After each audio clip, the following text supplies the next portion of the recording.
You're on. Hi, I'm Mr. John, Pack 554. I'm here today to go through a little bit about fire building and some fire safety. So, the most important thing, obviously, is to be safe when you're doing a fire so you don't get burned or get hurt. What I want to do is show you a couple of different things that you can do to help yourself be more safe when you're building a fire. The first and most important thing with any fire is that you want to try and be 15 foot away from anything. That's super important. That's in places where you can have a fire. In some places you're not allowed to have a fire. So if you're at a campsite, you want to check with a camp director or a facilities manager or something like that first to make sure that obviously you can have a fire there. Once you make sure that you can have a fire there, you want to either utilize an area that they already have set up for you. Like I have a fire building pit here. Sometimes they'll have a fire ring that you can go through and use that's already set up, so that's an indicated place where a fire has been. You can reuse that. If not, it's good to etch down to bare dirt, and you can go through and you can potentially put some rocks around in a circle, and that helps a fire from expanding, so that's safe too. But the first thing is you want to make sure that wherever you're going, that you can have a fire. In a lot of cases in the summer, it gets so hot in certain places that the grass dries out and trees dry out and bushes dry out, and they won't allow you, the government won't allow you to go through and have a fire because wildfires can spread at that point. So you want to make sure you look into if you can have a fire and have one safely. Once you go through, you want to choose your location. So right now I'm going to use this fire pit because it's super awesome, and that obviously is going to keep our fire contained for what we want. There's three main components for fire, and you need heat, you need oxygen, and you need a flame itself. Those are going to be the three things that are going to make a fire burn. Outside of that, to build a fire, you're going to need something that's called tinder, and you're going to need something that's called kindling, and then you're going to use wood or split wood. So what we've done here, first we've got paper, different forms of paper here. These are things that you can find in your house regularly: a pizza box, an egg crate, Capri Sun box, your bag from McDonald's or fast food. If your parents go through and have some canned beverages, that type of stuff, you can go through. So all this stuff you can go through and use as paper as your base, and that counts as tinder. And then also some things that you can use as tinder are pine cones, if you find pine cones. Sometimes pine cones don't have all their leaves still on them, so the bare portion of it, these are really good because they're filled with sap, and sap burns really well too, so those are super cool. Also, tinders is very, very small sticks. These are the real fine. Usually if you find sticks like this, they're super brittle because they're super dried out. They're the smallest portions, so they'll dry out fastest, so that's how you kind of build. You start with paper and tinder, and then you go up to kindling, which is some bigger and thicker pieces of wood that you have, and then finally you're going to go through and use either split wood like you've all seen, or larger sticks. They take a little bit longer to burn, but you want to make sure that you obviously go through and use them in stages. So you start your fire small, and then you're going to continue to fuel your fire. That's going to be the key. You want to keep adding stuff to it to fuel it. So our first situation that we're going to go through and do, I'm going to use this bag. It's relatively small. You want to keep stuff loose, but when you crumple paper, as opposed to throwing paper in flat, when you crumple it like this, it creates air pockets that are in here. And again, I said you needed oxygen to build a fire, so it's super important to do this. So crumpling it up adds air pockets, so that's kind of a cool thing to do there. So we go through, we got our there. You always want to try and work, if you're just building a fire, you want to kind of go in a teepee fashion, so it looks like a teepee or a house. That's super, super cool because flame moves up, so a teepee kind of comes up. It helps that. So all I'm doing right now is just kind of building around, kind of using what I got here to go through and do this and make a little bit of a teepee. So your first phase is to go through and you want to use tinder, and you want to build around in a teepee formation. So So I'm using all these little sticks, and sometimes if you break them up, that'll work out too. You don't want to have it too tight, because again, we talked about looseness, and we talked about having airflow going in. So you want to kind of do some things like this. Oh, TV fell there for a second. Go through and I do these little things. This guy just doesn't like me, so he's in later. So I go through here, I do my TP. Building up on top of each other, so I make it kind of strong there. Again, I got a bunch of this loose stuff, so I'll put a bunch in here.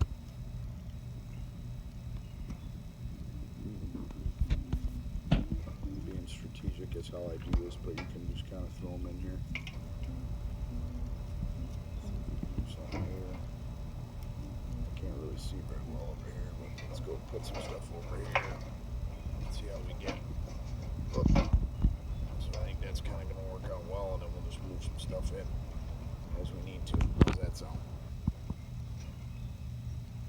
So we get this little guy there. We got that kind of going there. So now, not everybody has these in the middle of the wilderness, but Mr. John happens to have one at his house. Handy dandy mailbox. In said handy dandy mailbox, I have the lighter. So a couple different ways that you guys can go through and light a fire. You can use matches. If your parents allow you to use matches, you want to be very careful. You want to always strike away when you're using a match.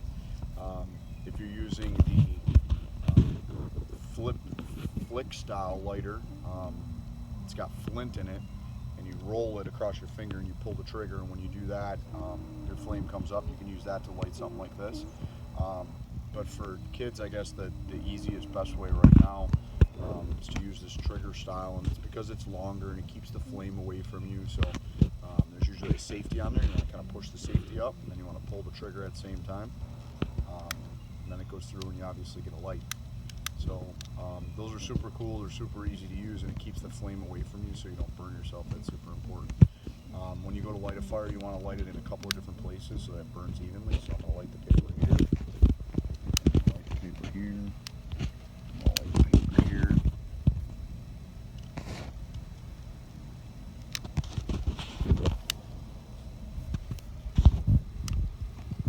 So now what happens is this fire starts burning up.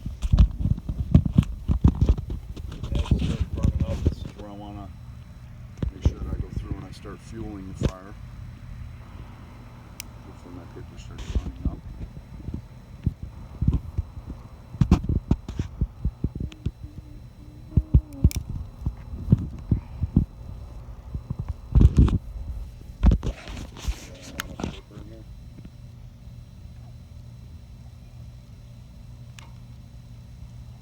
See if we can get something going here.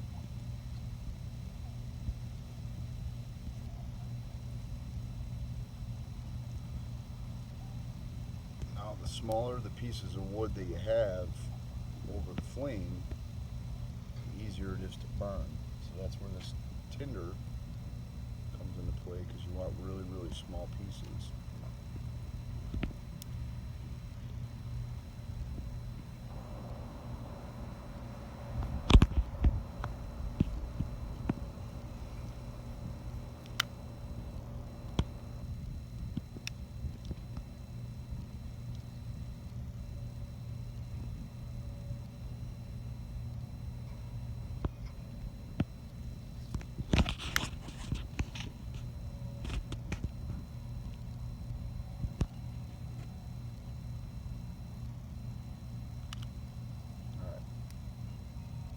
Sorry, it took us a second there.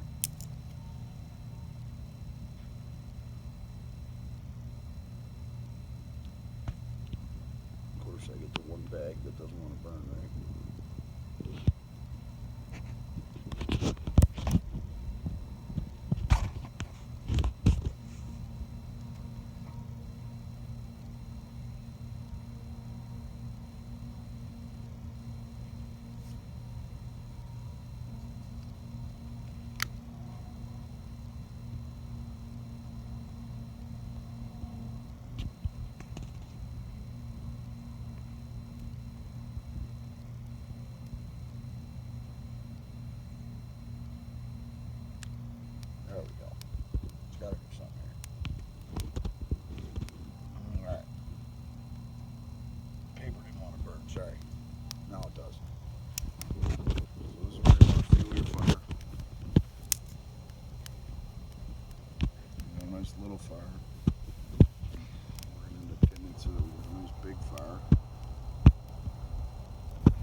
common mistake with the teepee style fire is that people go through and they build on one side, because I'm sitting on one side, and they forget to build on all the other sides. So you want to make sure that when you build a teepee fire, that you're adding wood to all of the areas. As the wind blows, you don't want to go through and get your fingers caught in it.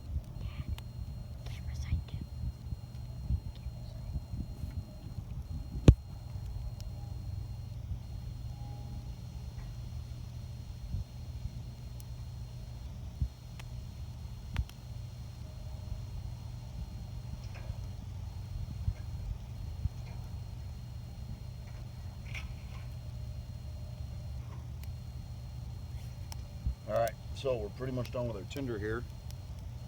We got a cool little fire going. So now I'm going to get into this style right here, which is going to be kindling.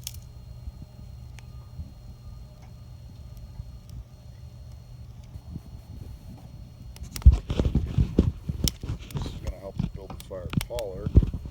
It's also going to help to build the fire wider.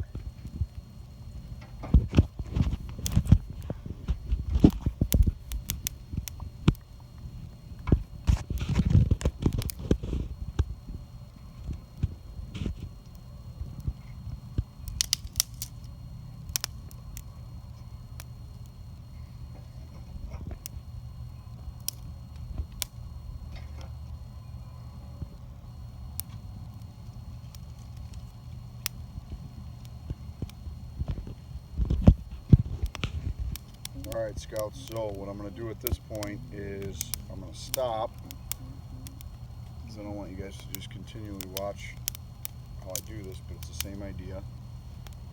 Just constantly making a teepee all the way around and adding more and more sticks to it and making it taller and taller. And I'm going to do this until I get it going pretty big. And then I'll go through my final steps with you. So I'm signing off for right now. Mr. John again, Pack 554, second half of fire building. I've gone through and I've used the tinder, which is to start my base fire. I've used my kindling, which obviously goes over the top of that, and then I used some cut wood and bigger sticks obviously to make my fire. And built it in a teepee form, so obviously all the fire goes up. It starts to burn away. I have it completely confined in my fire pit here, so that's all well and good. The last thing I want to go through is putting out a fire. It's super important. If you're going to have a fire, part of the safety and the responsibility with having a fire is that you've got to go through and obviously be able to keep it safely and take care of it by putting it out as well. So there's 3 different ways that you can do this. You can put your fire out by using water. You can put your fire out by using dirt and sand, spreading it over the top of it. Or you can let the fire burn out. That's what most people do. So it's got to have enough oxygen, enough heat, and enough flame. And if it doesn't have one of those 3, it'll go out on its own. So what you do is you can let this burn out, which is what we're going to do. We'll let this particular fire burn down. The way to tell that a fire is out safely is to be able to touch it. So use that. If you start feeling that it's warm still, it's not out. It's going to burn you. The fire's not out, so you can, if you have to put it out at that point, you can use water or sand, dirt, something like that to put it out. But if you have time to keep letting it burn, let it burn. But if you go to touch, you start feeling around and it's hot, then obviously it's not out completely. Air that comes in to turn the fire back up, so you want to make sure you put it out. Leave no trace is such that once you're done with your fire, you completely extinguish it. So spread the dirt, spread the ashes. If you put water on it, make sure that all that stuff gets spread out. That's going to be a key. So ours is burning down, obviously. You want to continue to do that. But any other questions? I hope I can help you out. Again, it's Mr. John, Pack 554. I look forward to doing more with you guys soon. Happy virtual camp out. I hope you guys have fun. Thanks. Bye.